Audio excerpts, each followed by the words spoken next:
Before I get to the subject matter of what I want to talk about on this video, I just need to address something real quick about my last video, the post-game wrap-up with my mother. There was a discussion in the comments thread of that video about my mother being a feminist and feminism, and it looked pretty heated.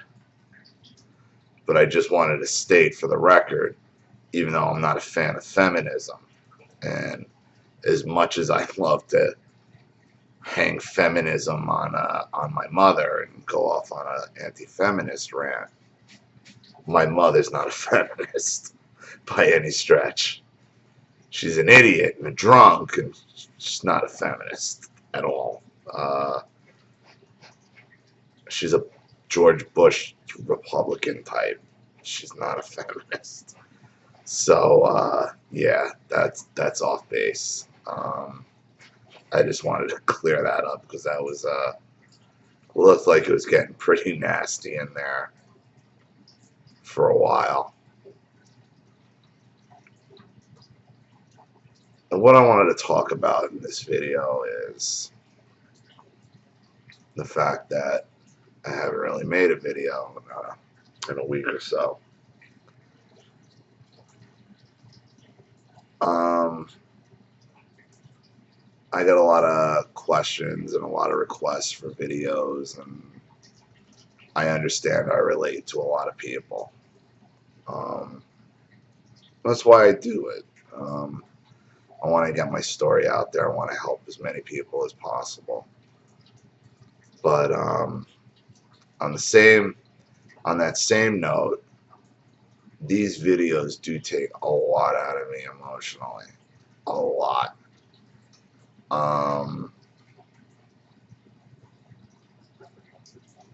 When I was in therapy, after I got home, it took me a good 36 hours to get back to normal. Just, moody, and it takes a lot out of you dredging that stuff up.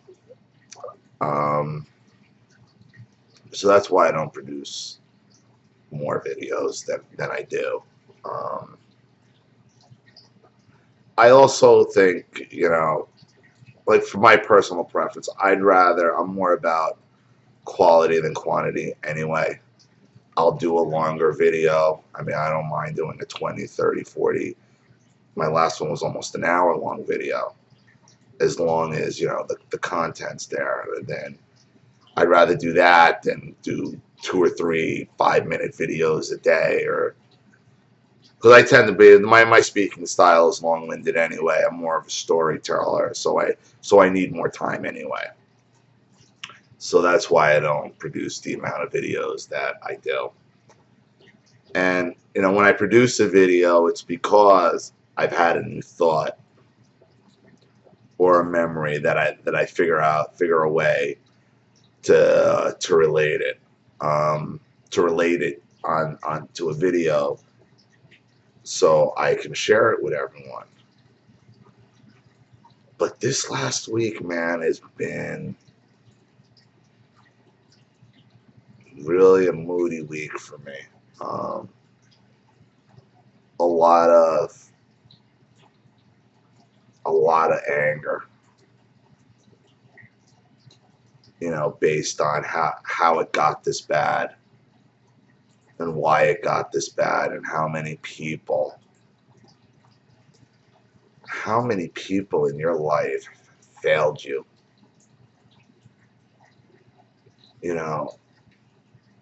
Besides your parents, or your direct abuser, who've obviously failed you, and beyond the enablers in your family who failed you, and the friends who failed you. The system failed you. Like in my case, the school failed me, the counselors failed me, everybody failed me. And the thing that I realized that I was most being abused over and blamed for was my call for help, which was something any adult or counselor in the by the 80s, because this is when this was going on, should have known about. You know, I talked to people who said they were afraid to tell anybody. I wasn't afraid. Nobody asked. And I was being studied. If somebody would have asked me, I would have told them exactly what happened, what was going on. But when like the child study team got me, they asked me like, well, why don't you do your work? Why don't you talk in class? Why do you just look out the window? And that was like, I don't know. I don't know. I don't know. Well, why don't you get along with them? I'm like, they just don't like me. Well, why? Do you like yourself? No. But nobody asked why. Nobody asked me like, well, when I would tell them, well, I'm stupid, they wouldn't ask me why I thought that. They would just accept it. Well, why didn't nobody ever ask me, well, why do you say you're stupid? Well, because my mother tells me I'm stupid every day, so I must be stupid. There were no follow-up questions. It was like, they were like just checking boxes. Nobody asked me what was going on at home. Nobody asked me. It was just, you're lazy. And I realized this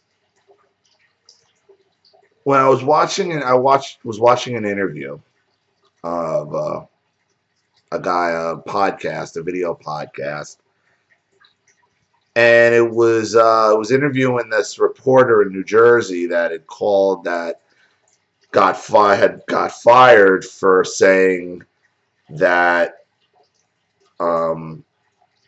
he was reporting on a story where a guy knocked out a security guard, stole his gun, said, I'm going to be famous, waited for the cops to show up, emptied the gun killed a rookie cop, and then he got shot down, and then they were memorializing the cop killer, and the reporter's gist was, this happens because of no black fathers in the home. So they fired him, and he was being interviewed on this podcast that I follow. And, he described the children when he would see them in these inner cities as they all had the same look, the dead look in their eyes, looking out the window, slack-jawed. And that's the exact same criticism that I always got when I was a kid. And his point is, when he was talking about these inner city kids, is that it's obvious these kids have all been abused at home, that they're now all looking out the window with PTSD, like somebody who'd been through a war or a trauma. And when he said they all have the same, they're looking out the window with a dead look in their eyes, slack-jawed. That is verbatim what I heard all through school. Verbatim. See, the school just wanted to know what, like, they were recognizing, they were seeing the behavior, and it wasn't, but they didn't want to know why. Nobody wanted to get to the bottom of it.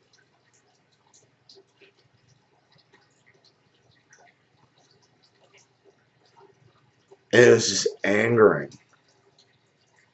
because I'm looking out the window slack-jawed with somebody who's been through a war with PTSD as a child, because I'm being brutalized.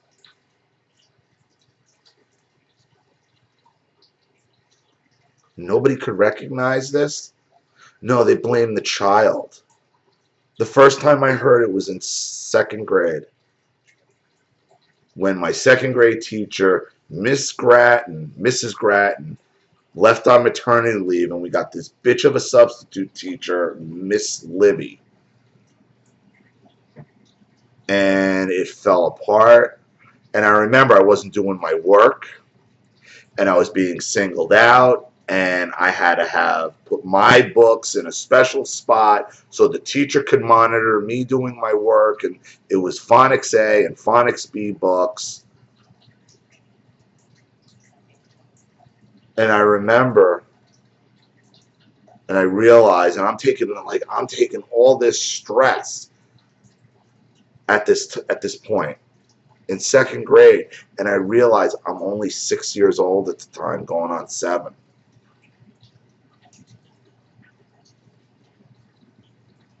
6 years old, going on 7.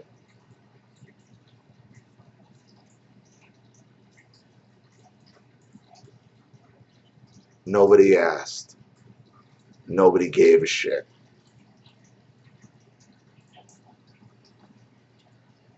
It drives you insane when you think about how many people failed you, how the system failed you. And when it finally all comes and catches up to you, everybody just wants you to shut up. Everybody wants you to stop talking and act like it didn't happen. Well, it happened.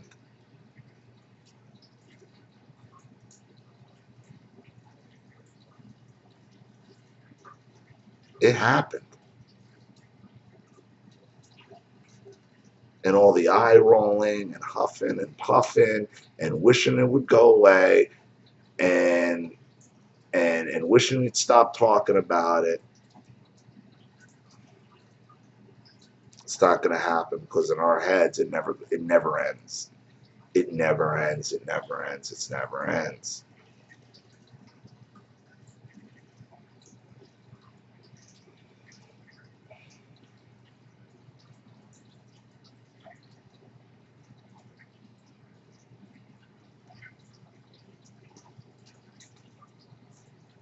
You know I will never break the no contact, because when you go through these scenarios, you always go back in your head to, like, well, what would I say to these people at this point? Your main abusers. And I know for me, any discussion I have in my head doesn't go more than 5 seconds without me having my hand around one of their throats, because I can't listen to it anymore. I couldn't listen to a word of their bullshit. I couldn't listen to it. I can't do it.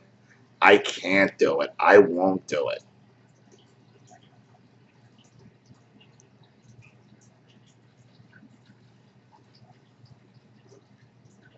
I am so far beyond it at this point of wanting to deal with them ever again. Ever again.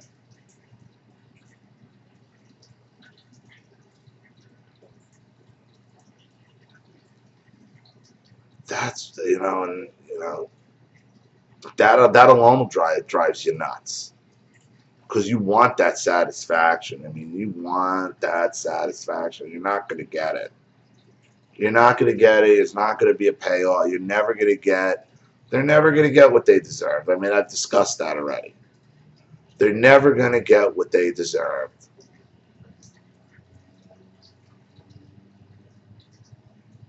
That's a shame.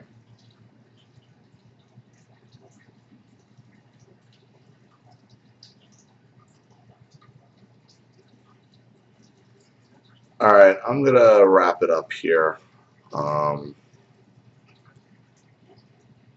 I got some ideas for some new videos, actually.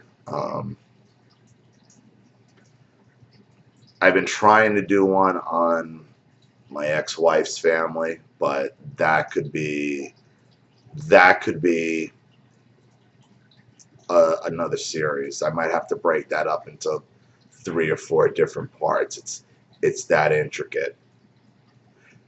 Because that's another thing I came to realize this week, is how I ended up with my ex-wife, is because her family's as fucked up as mine. Worse in a lot of ways. Worse in a lot of ways. And my ex-wife is a victim of her family. You know, she was the black sheep as well. But she wanted to be a victim. And, you know, she wants to stay a victim. I wanted to move on. So I will be releasing videos. Won't be that long of a break again. I just wanted to give you guys a status update, let you know what was going on, what's happening, where I've been, where I'm at mentally. And I wanted to show everybody, you know, when you get down, I have my moments too.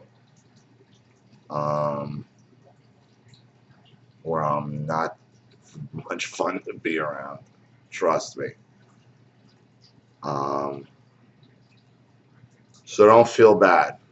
You know, we all got our own crazy to deal with. And if you've dealt with this abuse, you know, you deserve a little crazy. As long as it doesn't hurt other people. Remember that. You know, you want to be better. You always want to be better than your abuser. And you don't want to take anybody else down with you.